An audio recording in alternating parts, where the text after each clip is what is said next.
When you're a small startup, you're not trying to make a 10% improvement. You're trying to make 100% improvement. No one wants to pay Google any more than they have to. They turned off $25 million of spend and nothing changed. Insights into the innovations and revolutions of the marketing world. Welcome to the Marketing Scientists Podcast. Hey everyone, and welcome to another episode of the Marketing Scientists. Today's episode is a little bit different. I actually appeared on another podcast called the Demand Podcast by OmniLab. And Jonathan and I, talked about all things incrementality testing. And I think we also covered marketing mix modeling and MTA. So tune in, listen to this amazing conversation from the other side where I get to present my views and thoughts on the subject. All right, well, cool. Well, I have Pranav Piyush here with me, who's the co-founder and CEO of Paramark with me. Welcome to the show, my friend. Thanks for having me. I'm excited about talking about this topic. It's going to be fun. I think it'll be good. I mean, you've had a lot of great content coming out from LinkedIn over the last, handful of years. And I think the big narrative that I wanted to actually hit on before we even get into the big subject of incrementality testing is the battle between MTA and MMM. And so I think we should start there because I think you've got a really great perspective, because I think there are a bunch of things that people don't know about MTA tools, multi-touch attribution, for those that don't know, that they should know to make sure that they're making the right decisions. And I think ultimately, as any marketer, you, me, everyone, we always want to make the right, good decisions on where we're putting our money. And so we want to make sure that we're not necessarily putting it down in the wrong areas. So I think I wanted to have you kind of open it there, just like any misconceptions that you feel that people have around measurement as it relates to your POV on MTA versus MMM models. Oh man, the whole podcast is going to go down that route now, but I'll give you my summary view on it. I think the whole industry has used the word attribution incorrectly. And it's really interesting. I talked about it on LinkedIn a little bit, right? Like if you look up the meaning of the word attribution, it really means cause and effect. Something being attributed to something, right? Something causing something else. And so if you think about the meaning of the word, it's cause and effect. And then you look at the actual mechanics of what happens inside a multi-touch attribution model. And when you really study the science of it from a statistical perspective, you realize there is no cause and effect in that thing. People are coming up with all types of random ways of doing it, right? First touch, last touch, W, U, linear, decay. They throw in the word data-driven attribution and somehow it becomes cause and effect. No, it doesn't. So that itself, like the meaning of the word, the meaning of the term is an oxymoron in my opinion. Like there's no cause and effect and yet we call it attribution. Fine, that's one issue. The second issue is, by definition, there are marketing channels that do not generate a digital touch and still influence your audience. Mm-hmm. Guess what? That is like the majority of marketing. Think about our own experiences on all these social platforms, right? Like, are we interacting and then clicking through and buying something right there and then? No, exactly. It doesn't work like that. So how can you expect an MTA model to be representative of all marketing when it doesn't even account for most marketing channels, paid social, video, TV, audio, even I would argue events, right? Like nobody's clicking on anything, right? So this whole idea that you can somehow do, attribution through this touch and click tracking, I think is broken. Now, the data itself is not bad. There's goodness in the fact that somebody clicked on something. Okay, great. Just don't call it attribution. I call it analytics, and that's a perfectly reasonable use case for that data. But the moment you start to think about it as attribution and start making budget decisions, now you're on a slippery slope. So I'm just going to say that, leave it out there for people to kind of, take it the way they want to take it. And I get a lot of hate from MTA defenders. So, they'll tell me to take their position. They will say, well, MTA was never meant to be causal. It was never meant to have a cause and effect. Okay, what is it meant for then? Why is it called attribution and what is it meant for? Well, it's meant to understand the customer journey. Okay, so let's not call it attribution because you're confusing a whole generation of marketers. So to me, words are important. Words matter. That is the most powerful thing we have as marketers, are our words. So, okay, I'm going to tone it down now. No, I agree. No, I love the rant, man. I love the rant. I agree. I mean, I think, it's I mean, a perfect example of this in the organic world, because you post a lot organically, is that, I can look back to the data and that a lot of the people that comment and like on my post are not always the ones that come in inbound asking, "Hey, can you help us with paid?" It's many of the people that have never even engaged with one of my posts or probably one of your posts. They're all of the passive people that are looking at things. And then you look at average click-through rates on lots of campaigns, whether it be LinkedIn, Meta, whatever channel you want to pick. I mean, LinkedIn, for example, I mean, 0.5 to zero point 0.8, something like that. But let's just say sub 1% in most cases, unless we're talking about a different campaign objective. And so that means the vast majority of people that are seeing that message, seeing that piece of content, are not clicking on it. They are literally just consuming the message, maybe. Others maybe are distracted. Other maybe, didn't care, not in the market, whatever, they moved on with life. And so to your point, if you're just looking at click-based attribution, you're missing out on a huge portion of people that are just not taking that journey. Correct. Exactly. So, and I think the other thing too that's interesting that you said as well, the first touch, last touch thing, one thing we always get into battles with all sorts of SaaS brands is that, they may have an MTA vendor, but then we have conflicting ways and conflicting models of the ways that we look at the data. Of course, you can, with a flick of the switch the model to whatever shape you want, right? Linear, decay, first, last, I mean, all sorts of things. And the data, of course, moves around when you make those changes because each model's asking or answering a different question. And so then you get into these arguments of, well, no, we're looking at a first touch, we're first touch only, like we don't really care about last or anything that happens in the middle. And so then it kind of just makes it a very tough conversation as well. But yeah, that's interesting, your perspective on that. So I really think, man, you got to burn it all down because it's a disease. It's an addiction, and if you don't burn it all down, you have your feet in both boats, you're gonna drive yourself mad. Yeah, agreed. All right, well, let's get to the main topic, incrementality testing. I think you've been talking about it for a long time, and I know you've been doing this stuff for years, even before Paramark. But I want to get into just like the basics. I think you'd probably agree that there's a lot of people, non-marketers and marketers, that have never done an incrementality test, especially in B2B, nor really know what is and how to position it with management and other things like that. So why don't we just like simply define like what is an incrementality test and then go from there?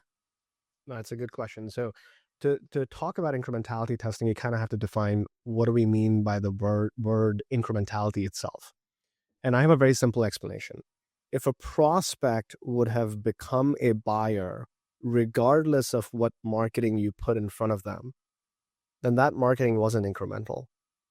Vice versa, if a prospect would have become a buyer, only if they saw a piece of marketing, then that marketing is varying. And so you're trying to get to this like very crisp, clear definition of, is this marketing incremental? Is this the reason why somebody is becoming a customer? So that's the first thing, okay? There's no first touch, last touch. There's none of that. It's just very clear. Did this marketing cause this conversion? Now let's talk about how do you get to that level of, causality. And if you think back to this whole, idea of incrementality testing, it actually comes from the field of science. So everything that we talk about, right? A/B testing, incrementality testing, all of this comes from biomedical sciences, chemistry, physics. As drug trials. Drug trial, a great example. Yeah. Where you have to prove or disprove hypotheses. That is the fundamental nature of science, right?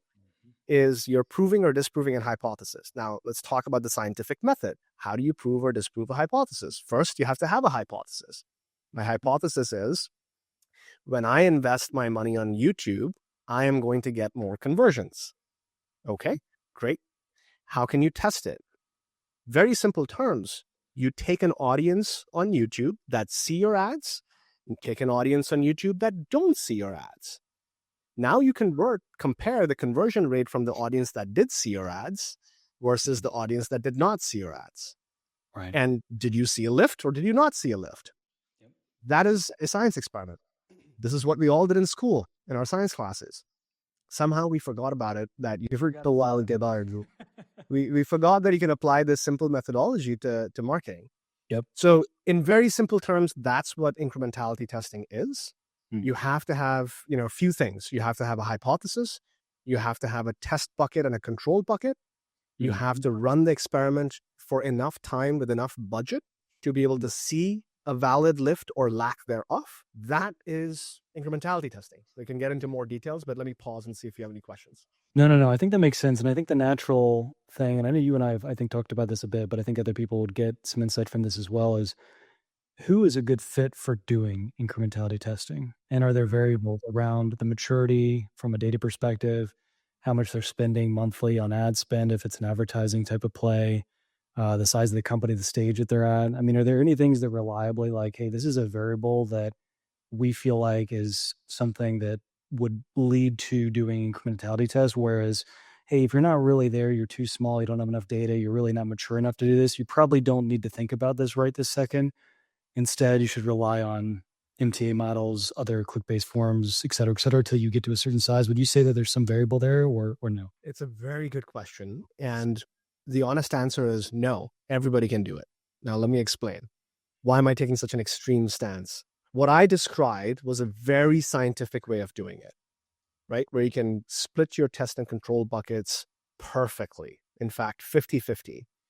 Now, guess what? You can actually call up Google today or Meta, and they will set this test up for you on YouTube or Meta.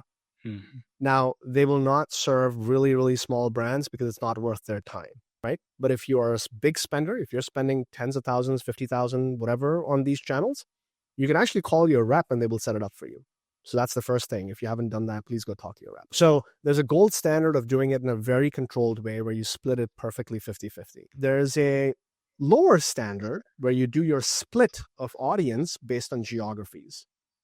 And, if you wanted to get very precise with the statistics and the science, you might want to have a marketing analyst or a data scientist look at how you're doing the splits, because not every geography is the same. So the data science tries to make sure that you're picking the right set of geographies that are somewhat comparable. And that's how you're splitting your test and control. Now, if I were spending Paramark's money, my baseline is nothing. I got nothing, right? Like, it's like, okay, maybe I have a few, blobs in SF and New York, maybe in London and Australia. We've got some traffic there. But how do I do it? Well, here's the thing. If you understand the concept of incrementality testing, you can still do this without any fancy software. This is what I would do. I look at my Google Analytics. Yes, Google Analytics is awesome, contrary to what people believe. And I would look at the map of my traffic and visitors, and I see where the hotspots are. And when I make my first ad purchase on YouTube, we'll stick with the YouTube example, I'm going to narrow it to one of those hotspots and not do it everywhere across the board, across the country. Mm-hmm. So just to stop real quick. So hotspot would just be if I took the top 5 most trafficked states in the US, you would say pick one of those hotspots based on most traffic, right? Precisely. I take that and I put all my YouTube dollars into that one location, and I don't do it anywhere else. Now, you're running an incrementality test. Yet it's not perfectly statistically, sound. Yes, like data scientists will tell me, Pranav, you're giving bad advice. But remember the context. This is the first time I'm doing this spend. I don't have a data scientist. I don't have a marketing analyst. What is one supposed to do, right? So if I'm in that situation, I'm going to concentrate all my spend in this one location. And what am I looking for in terms of signal? I'm going to give it 3 to 4 weeks. And I'm going to look for the signal of, did my traffic go up in that location compared to everywhere else? You can do this analysis in Excel. You can look at your traffic day over day, week over week, by location, and you can see, did I create an inflection point because I invested in YouTube for those 4 weeks? And then look at some down funnel metrics as well. Hopefully you're doing IP tracking on your forms. If you are, you got location. You got location. You can now see, did your leads go up and by how much? So it doesn't take a whole bunch to do this. Yes, it's not perfect, but it is 10 times better than MTA. And it is going to give you very clear evidence. You can take it back to your CFO and your board. Look what we did. We ran an experiment. We only launched it in Miami and not anywhere else. And look at our Miami traffic and look at our Miami leads. I don't know. This is like the simplest way that you can win your CFO's trust and confidence, because you're not pissing away money. Love how simple you make it. I mean, I think honestly, that's the name of the game. I think with so many things in marketing is trying to take away the complexity, take away the acronyms, take away all this stuff and make it easy, because ultimately there's just so much going on, especially some of these earlier stage SaaS brands. But you mentioned something interesting too on the timeline that I was going to get to. And so you said, 3 or 4 weeks or so to run this test. Let's say, we pick Miami, like you said, we run a test for 3 to 4 weeks on YouTube, and then we're looking at traffic and leads. In a scenario though, where I'm looking across the whole US and I'm maybe only getting 20 demos, for example, a month or something like that across the whole US. And then if you boil that down to Miami, maybe you're getting, 1 or 2 or something like that. Do you feel like there's situations where would need a little bit more data, where you'd extend that time frame a bit longer to feel confident around some of those lagging indicators? Does anything, are we getting into like statistical significance? Would you want it longer based on some other variable? How do you think about that? Yeah, great question. So to your point, use some common sense. If you're getting 20 demos in, nationally, and Miami only gets 1 demo in a month, well, that's a bad test, right? Like 1 to 2 is not necessarily evidence of lift. 1 to 2 is noise. So that is why I say go study this enough to know what is a good test and not a good test, right? Don't just like throw up your arms and say like, I don't know statistics. No, you're a marketer, you're a modern marketer. You need to understand this stuff. So just like you asked me this question, I was like, hey, Pranav, that doesn't make sense to me, right? Yes, it doesn't. So pick a bigger area. Maybe only do it in 1/2 of the country, right? So now you have 10 to work with. Now going from 10 to 20, that seems like a big enough lift, right? And if you're going from 10 to 11, okay, that didn't really move the needle too much. When you're a small startup, you're not trying to make a 10% improvement. You're trying to make 100% improvement. Right. So by definition, you're looking for bigger bets and bigger sort of lift in your numbers. So exactly.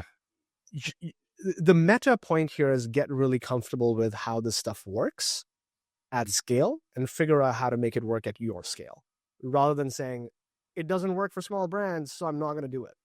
I love that. It's a good point.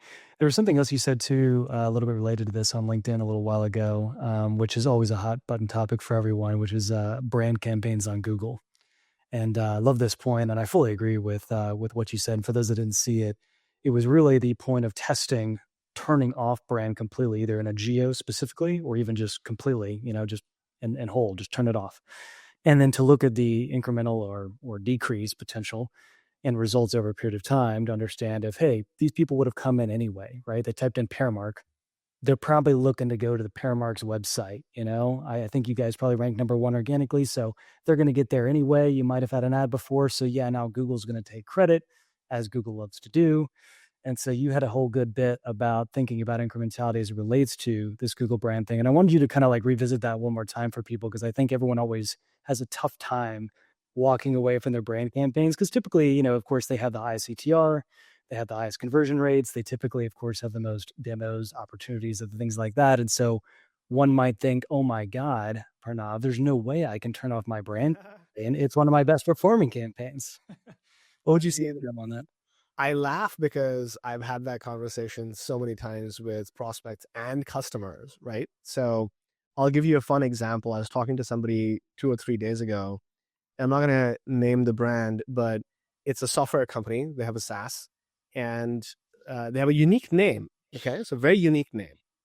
Perfect. Coincidentally, this giant pharmaceutical company launches a product with the exact same name. No way. Yep. And they start throwing money at it because branded search ads are awesome, right? So suddenly they're pushed down. They can't ever beat this pharmaceutical company because guess what? Pharmaceutical companies have a lot of money. Yep. And so the CEO of this company wakes up one day and is like, we got to do something about this. Our ads, our paid leads are, down and going to the right. Like what's going on, marketing team? And so the marketing team is like, well, let's look at the total aggregate leads. They're still going up and to the right. So what are we talking about here? Oh, the false labeling of a lead as paid or organic just because they clicked on a Google link. And, this person had reached out to me to just want to chat about, am I going crazy or am I like thinking about the right way? I'm like, no, you're thinking about the right way. If your aggregate leads are still going up and to the right, who cares whether they came from the branded ad or from organic?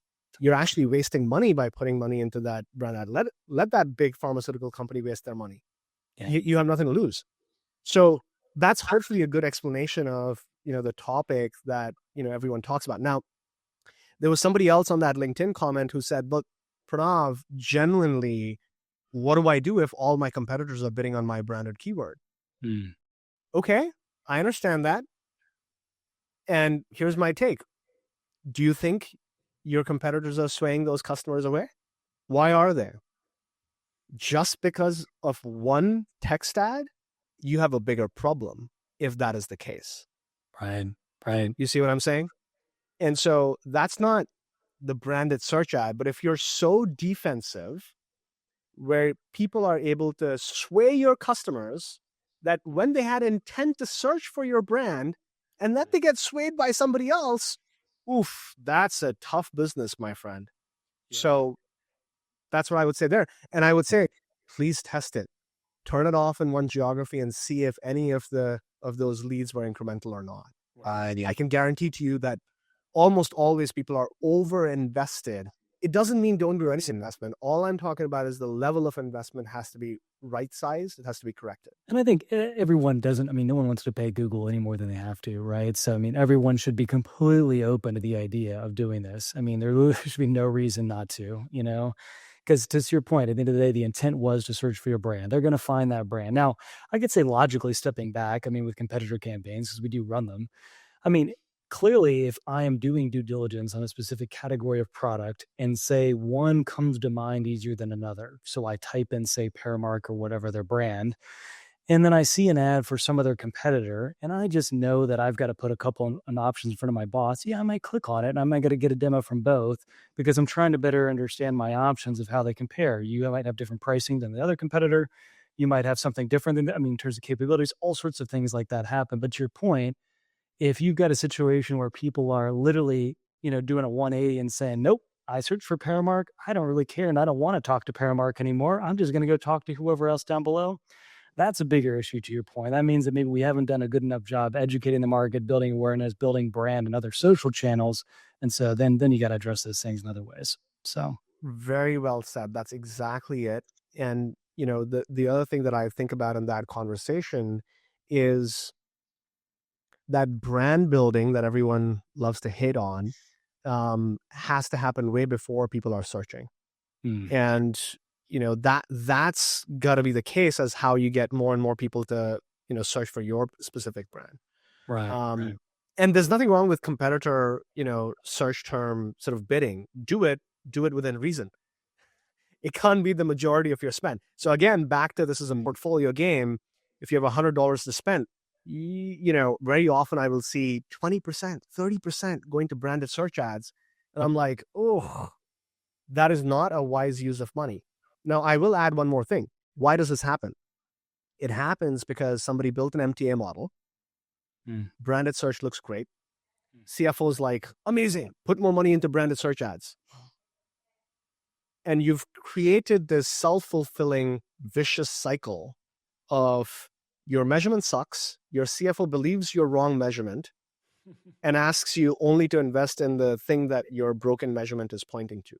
Yep. And now your goals are set on it. So suddenly, if goals are set on MTA and you pull back spending on branded search ads, and all those leads now go to direct and organic, right, you look like shit in front of the CFO. And guess what happens? That brand campaign gets turned right back on and Google starts making the money again.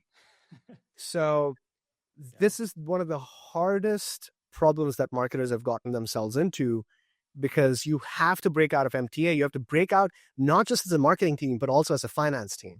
And you have to show them that we are here to drive incremental growth, not to take credit. Yeah, I love that.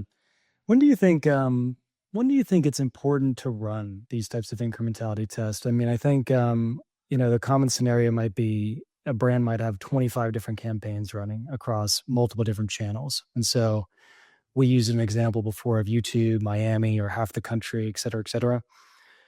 When do you think it's appropriate to run these types of tests, and how many do you think brands should be running per year? How do you think about that? Is there a right number? Is it more? Is it less? Is it a specific type of campaign that's maybe bigger impact versus one that's lower impact? How does someone make that decision? And what do you see most brands doing in terms of running incrementality tests? I think there are three sources of tests or test ideas or hypothesis ideas. One is every time you're launching a new channel, you should really be thinking about testing it. And the reason I say that is very easy to spend $2,000, $5,000, $10,000, just throw the money out there and you don't have any causal evidence of is that working or not working. And then 6 months later, you're looking back and go like, oh, I just like bled $20,000. Did it actually do something for me? I don't know. It's like, no, if you structure it as an upfront clear test, you can get signal right away within the first 4 weeks of whether it's working or not. So new channels, I would always recommend running as an incrementality test. You have to invest enough to be able to see signal, but that's like common sense, right? Yep. The second source of hypotheses is often when you are looking at your MTA model or your MMM model and it's telling you something, right? MMM model, I just said that. Oh my God, no, it's marketing mix model. It's already included in the acronym MMM.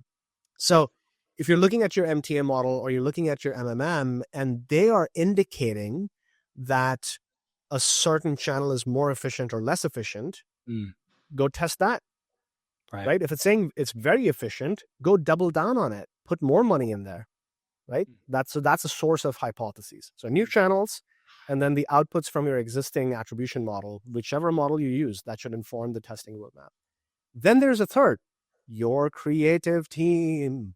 Unleash the creativity of your team and let them cook. And what that means is come up with concepts that are related to your category entry points, to your jobs to be done, new creative ideas, because guess what? That is the backbone of your entire marketing budget. If you don't testing new creatives and new creative ideas, whichever channel that you're on, you are not figuring out what works or what doesn't work for you. You're just stuck in the same sort of, loop. So that's the third place where, I would think about for testing. I'm sure there are others, but these are like three very clear starting points.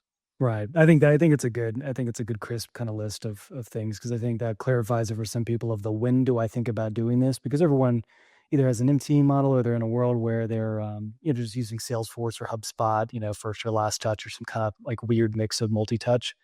And so they're probably saying, all right, well, when do I actually do this thing? When should I, initiate this on XYZ campaign? So I think that creates a pretty good list. Yeah. The other thing that I did not answer was how many can you run? And there's one other concept that I have here. Every marketing team should have a roadmap of experiments. You ought to dedicate 10 to 20% of your budget every year on experiments. And that budget should be larger if you're a smaller team. If you're a team of one person with $100,000 budget, guess what? All of it is experimentation. Because what else are you going to do? Okay, so now the number of experiments that you can run. If you have 20 demos a month, realistically, you can maybe run one experiment at a time because you're splitting the country into half and half and trying to get signal. So there's a natural limit to how much experimentation you can do. And that's based on the volume of your conversion event. That is the most important thing. If you're in the hundreds, you can probably do still maybe just one test. If you're in the thousands, you can probably do 2 or 3 tests at the same time. If you're tens of thousands, hundreds of thousands, now you can run multi-cell tests. So you have multiple different geographies with different sort of campaigns that are set up, right? So this is meant for like really large companies. It also depends on what metric you pick. If you're testing for a demo booking versus a qualified op versus traffic, the numbers are different. Right. And, so that gives you some flexibility. People are often too worried about going as down funnel as you can. I think it's an absolute mistake in B2B. That's a separate podcast altogether. But so I guide people towards sort of more leading indicators, but more top of funnel, like more at the demo booking or, something like that. That is the metric that you're picking. So I guess a good example, because we've been talking about this with our current brand right now. They've just recently spent about $250,000 on a brand marketing campaign that's running predominantly digitally on LinkedIn, Meta, and just kind of your typical, channels. And so they have brought up the idea of CTV and doing some CTV campaigns. And so, the idea has presented itself. And so I think this is a good example, potentially, tell me wrong or right, 100%. of saying, hey, great, we've got some really differentiated creative that's relatively new. They spent a lot of money on it. And we also think it's actually pretty good. It's amazing. I wish I could take credit for the work, but the guys do an awesome job. And so the idea would be, all right, well, then let's go ahead and just take this new campaign and launch it potentially in the top performing markets in the US, or split the US in half and say, let's just look at this specific instance where this campaign was ran, and then we'll compare it to the other side of the US and or specific states, depending on the volume of demos. And so that could be a good use case of saying, hey, there's this thing called CTV. Let's try it out and see what happens, right? 100%. That's exactly what we're doing. And we're literally doing this for a brand that we're working with right now. So I'm like, Cool. oh my God, is this the same brand? I don't think it is. But no, we literally have one of our customers that are launching a CTV campaign in the exact same fashion. Oh, cool. Yeah, we'll have to chat on that one. You mentioned something else. I was looking at your website right before we got on, and there was, I think we kind of touched on the geo level. I think that to me is like really, really clear. There was also some things related to user level and then time-based, which I think maybe we've covered, but I just wanted to get that really clear in my head in terms of like how you execute a test. And I think you'd had a couple of different ways that you could approach it, which we clearly talked about the Miami or half the country. But what do you mean by user level and time-based? Did we cover this already, or are those different? No, we haven't. No, let's talk about the user-based. So a user-based sort of incrementality test is on any platform where you own the identity. The identity is known and declared. So email, in-app, SMS, these are all sort of user-based tests, because guess what? You have full control over the randomization. So, people, okay, I'll give you this really fun one. People talk about their onboarding campaigns or nurture campaigns, right? In marketing and B2B SaaS, we talk about it all the time. Yep. It is simple as heck to set up a 5% holdout in your onboarding campaign. And so you say 5% of my signups are never going to get onboarding emails. Right. Now look at the conversion rate from that 5%, and then look at the conversion rate from that 95% into whatever metric down funnel that you want to track. So that's a user level incrementality test. And so when you are launching a new onboarding series, don't launch it to 100%. Launch it only at 95%, but make sure that the separation between the two buckets is very, very clean. So whenever you have the identity of the person sort of declared to you, so you're not guessing, right? There's no uncertainty. You can do these type of user level tests. Very similar to an A/B test. There are some differences that you're doing a holdout. And so you're saying, Right. whether the existence of this onboarding campaign actually have any effect or not. Is the existence of this nurture campaign have any effect on it going from SQL to SQL, right? And is the existence of my cold calling to these accounts, account-based marketing is a great one that can be done through this methodology. Give you an example. You have a 5,000 person target account list. Give 2,500 to your BDRs. Do not give the other 2,500 to your BDRs. Track that over 3 months and still do all your LinkedIn marketing to the full 5,000 list. See if there's any conversion lift difference between those two accounts. Now you can quantify the incremental lift from your outbound campaigns down to like precise numbers. Of that. I'm like, guess what? Not an original idea. Got this from the team at Snowflake. Hillary, who wrote the whole book on account-based marketing. They did this. That's very cool. I love that. I love that story.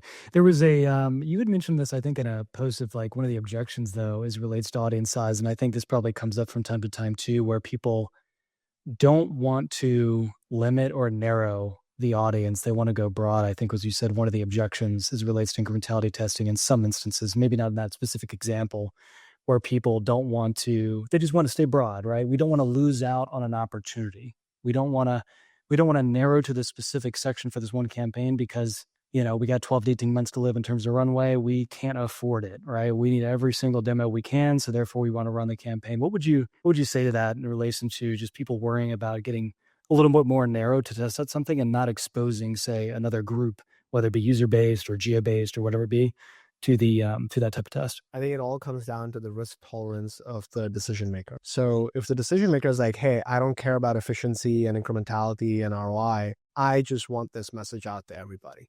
Okay, then remember those words. I don't care about effectiveness and efficiency and ROI. I just want this message out in front of everybody. Yeah. You can't have your cake and eat it too, unfortunately, in this game, right? So it's about your risk tolerance. And if you're very confident about what you're putting out, go at it. I'm not saying that you have to measure everything. I'm not saying you have to test everything, but don't then come back 2 months later and say, oh, hey, marketing, WTF, what happened to that campaign, right? So marketers need to be well versed in this conversation. So when that happens, you can actually talk about it. Hey, I told you about doing a holdout. You said you didn't want to do a holdout. Totally fine. Right? So you change the tone of the conversation. You go from defense to offense. Here's my best advice to all marketers. Go to your CF and say, hey, what if we just turned off all marketing for a month? How do you feel about that? And I'm not saying this in a challenger way. I'm literally saying in an intellectually honest way. Wouldn't it be nice to find out what would happen if we were turned marketing down to zero for like 3 weeks and see what happens, and then we build it back up to generate our confidence? Like, do you think there's sometimes just interrupt you, do you think there's sometimes a bigger lag in the situations where, we always know there's a lag on marketing investments, where sometimes you might invest, say, in January, just use a really rudimentary, easy example. But you really don't see a lot of the immediate direct response return in that month. You're seeing it maybe in February or even in March. And so sometimes it might take a little bit longer time for that awareness and for that demand to kind of die down. Do you kind of take that into consideration, or? 100%. So I threw out a number there, 3 weeks, mostly because like anything longer will probably not happen. But the idea that these long-term effects of marketing can be observed very easily in any type of model is very, very hard. So yes, you can't see the long-term effects very quickly. But here's my counter to that point. If a piece of marketing doesn't work within a matter of days or weeks, it's not going to work ever. Let me explain. We all talk about the 95.5. You just had that interview with John. And so we're talking about the 95, but what about the 5 who are in market right now? So there are people in market right now. So what you're doing with your marketing, you are reaching those 5. So you see what I'm saying? If you were doing the right things, then your short-term effect should be visible. And then you have the bonus of the long-term effect. But if your short-term effect is like 0, what, like suddenly you're going to have long-term effect? I'm sure that's not how it works. See, I love this point. This is a good one because I've got a really good example for this too. Because I think, sometimes I think we always want to bucket things into easy categories just because it's easier on the mind sometimes. Like this 5% is in market and this 95. I mean, we all know that it's, relative, right? Based on interpurchase periods and other things like that. But there's an interesting example of this same brand I'm actually just mentioned earlier that was thinking about CTV. And they have this brand marketing campaign that's running, and it is not a direct response campaign whatsoever. It is pure, just like, brand memorable, emotional. There's no get a demo at the end. There's good marketing. Exactly. It's just good marketing. The funniest thing is that it's one of like their best performing campaigns from a direct response perspective. And so it's like, wait a minute, well, how does this work, right? And it's like, well, of course, we're targeting the same campaign at a broad group of people, right, that meet the ICP. There are always going to be a % of those people that are in market, right? They're in market. So I'm just be jumping with joy in my heart and my brain, because that is what good marketing and measurement is for. This fascination with a call to action and a price discount and a start a free trial and like talk to sales is just, that's not how people make decisions. That is not why people decide to buy. No.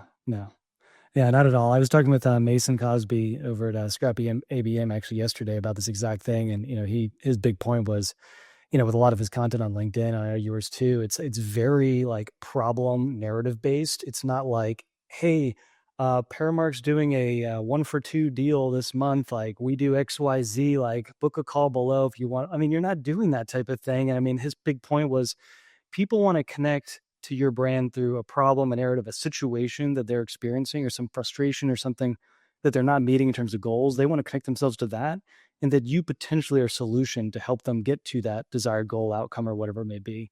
And so he's like, literally, I never talk about what we actually really do. I just talk about the problems that I experience and the stories that I experience talking to people all the time on the phone. And he's like, that the byproduct of that is people coming in inbound, 100%. And I know the See same it all for the you time too. in our business. Yeah, exactly it. That's great. I want to go to one other thing that I've had a couple of people mention to me recently as it relates to incrementality testing that I think may be interesting, that you probably have a good perspective on, which is really just thinking about more the macroeconomic side of all the things that could potentially happen, not just like in the world, like inflation, interest rates and all that, but also some of the things like, down deep inside the company where you have an early stage SaaS brand that's doing all sorts of things all the time, right? They're changing pricing, they're rebranding, they're changing the messaging, we're repositioning ourselves. There's pages changing, like all sorts of things are happening. And so I'm curious, in a situation where you'd run an incrementality test for say, a couple of months or a week or whatever the time frame is, how do you think about the other variables that are changing in and around maybe that same geo from teams that maybe you don't really have control of because you're just a marketing manager doing your thing, running a campaign, trying to prove the value of what you're doing. And then you've got product marketing or some other team doing all sorts of other changes that are affecting some of the things that may be happening in that test group that you've created in this test that you're running on, say, YouTube in Miami, for example, to go back to that. How do you feel like those things impact? Do you need to worry about them? Are they worth thinking about? Like, what do you think? Yeah, it's a little bit of analysis paralysis because in practice, most of the other changes, right? Let's think about pricing. Let's think about other types of product marketing. They're happening at a national level. Why would they go down and do something different for that one geography? So unless you have a very large setup, right? So you're billions of dollars, you've got regional teams and they're doing regional things, then you have those worries. But if you're a SaaS brand, you're just starting off, like you're, Series A, Series B, the likelihood that you're doing anything on a regional basis just on a whim is zero. Yeah, exactly. So we don't see that issue. Now, all the natural, climate things that were happening in Q4, we were running a bunch of tests and there was a little bit of discomfort. Hey, the states that we had picked for the test were also the states where I'm forgetting what climate issue there was, but there was some climate issue going on there, right? Some natural disaster. Like, all right, let's switch those states out. And you can just make that decision in real time. Right. Now, that happens once in a blue moon, right? This idea that the world is like super dynamic and like something is changing all the time is like, no, not at all. Look at your metrics. They're pretty stable week over week. So, right. Mine is, the DeepSeek stuff, right? And, NVIDIA tanking and all that crazy stuff, or Elon posting on something on X, right? But I'm with you. I mean, I think you're right. It's analysis paralysis. And at the end of the day, I mean, even just to get think about it. Do you think the DeepSeek news changed the sign-up rate for ChatGPT? Do you think it did? I wouldn't think so for me. Precisely. No. I mean, ChatGPT has so much awareness. Everyone already knows what it is. They're going down that path. I mean, DeepSeek's a headline right now. So that's my point, right? People over-index on like these macroeconomic things. I'm not saying it's not good to look at those things in general. It is, but at startup scale, probably not. At bigger scale, absolutely yes. Agreed. Yeah, same page on that one. You touched on this in the beginning, but I think this is the point I want to hit back because I think this is where everyone always struggles. I think 9 times out of 10, no things come down to communication issues and not being very clear on what we want to do and setting clear expectations. And I think you said that really well earlier, but I wanted to hit on it one more time, which is, let's say that you're a marketing team that hasn't yet run an incrementality test before, and you're trying to get support to do this. Maybe it's turning off brand, maybe it's trying out the CTV campaign, whatever it may be. How do you think about messaging that to someone who's a non-marketer that's like, what? You're going to do what again? You're going to only launch this in this one area? You're going to turn off one of our best performing campaigns to do what again? How does an incrementality test work again? Are there some things that you kind of say that would be slightly different to a non-marketer than a marketer as it relates to incrementality testing in terms of getting any type of approval to move that forward? Well, there's a few things there. One is it all depends on the context and the situation, right? Who's your audience? And are we talking about the CFO, CEO, CRO? Are we talking about more of your ops and analytics peers? Who are we really talking? Let's say CFO, just for this example, just for fun, like everybody's at CFO. You can't spring this upon anybody in the executive team without context and change management that has happened before that. So you're not going in and just saying, hey, we're going to run a bunch of experiments. No, like, what is the goal? The goal is to drive more growth, or the goal is to become more efficient because, hey, we're feeling some, pressure as a business. Whatever it is, right? Is it savings? Is it making more money? Is it, profitable growth? Align on it. Agree to set aside budget for experimentation to go figure out how to solve that question. So this is happening at the annual planning level. This is happening at the quarterly business review level. And you have to have a whole methodology and a way to communicate with executives that's very different from the details. You don't want to bore them with the details. You want the air cover that, hey, we're trying to increase growth and do it within our CAC targets. And we're asking for 20% of our budget to be set aside for that experimentation. Do we have alignment that that is a good goal? If the CFO says no, then understand why they're saying no. Well, what are you afraid of? Okay, understand the objections from them. It's like you do anything, right? So that's like the fundamental sort of communication skill set. Yeah. And then you hopefully don't even have to talk to them about how you're going to set it up. You're just going to tell them, here are the 5 tests. Here's the timeline. Next QBR, I'll tell you how the test performed. There is not a single executive I have met in my career who will look at that and go like, don't do it. Don't experiment. I don't want experiment results. Right. That doesn't happen. So if you set it up correctly, if you're doing it in an executive way, you'll be fine. Yeah, I think you're right. I mean, it comes back to like, hey, what's the goal? What are we trying to accomplish here? What's the hypothesis? And then, ultimately, like, what's the expectation of how long we're going to run this? Like, yeah, as long as people kind of come in and they understand what's going on and there's agreement from the get-go, then everyone's going to be fine on the same page. And to your point, like if there's pushback or they have some issue, then address it and figure it out. Or you supporting evidence from other things. I mean, send them some documentation, say, hey, like, here's how it works. Here's other people that have had success with it. Here's what they found. I mean, I don't have any, honestly, links. I'd love to, if you have any, I'm sure you do, of like saying, hey, here was a company that is spending 20% of their budget, to your point, on brand. They turned it off and they redirected all that budget over here into the non-brand campaigns or into awareness campaigns. And this was the result. Like, this is what we want to do, CFO, this type of thing. And it's like, oh shit, now you just made it real. It's not just a little idea you had in your head. It's actually another brand over here that's legitimate, had success, ran a test, and now they've completely reallocated budget, and ultimately the company's doing better. And so to me, like those things where you get some third-party validation really make the conversation a lot easier. There's so many examples. So you've given me a good idea for creating a blog post around this. eBay did a study back in 2011 where they turned off eBay, right? Like there was a public company at the heyday, turned off all their brand search ads. Everything just went to organic, no problem. Yeah, it's 2011. It was written. The paper was written by some Berkeley professor. I think I remember this. It sounds familiar. Yeah. Yeah. Uber recently, this guy went viral on LinkedIn. Sundar, if you haven't checked out his profile, just 2 days ago, he wrote about how they turned off $25 million of spend, not on brand, but on like some other thing, and nothing changed. I think that LinkedIn post has 8,000 likes right now. I believe it. So these examples are all out there, and you can absolutely take those examples to your CFO. Now you're giving me a really good idea to have one slide with like 3 examples that you can take to your CFO. It's great. 100%. To me, that's the way it's got to be, right? Like, here's my plan, here are the goals, here's what I want to do, et cetera. Hey, by the way, if you've never done this thing before, take a look at like how this worked for some other companies. Yeah, I think you get their attention real quick because, I mean, who wouldn't want to try and figure out the answer to that? I mean, obviously, especially if you can create a more causal type of relationship versus just your good old MTA stuff. Now, the unfortunate part is, Jonathan, I can't talk about our customers, but we see savings of that nature all the time. Just had a brand that's a Series B or Series C brand. We're spending, close to about $1.5 million on YouTube. Zero incrementality. Wow. Zero. Wow. That's incredible.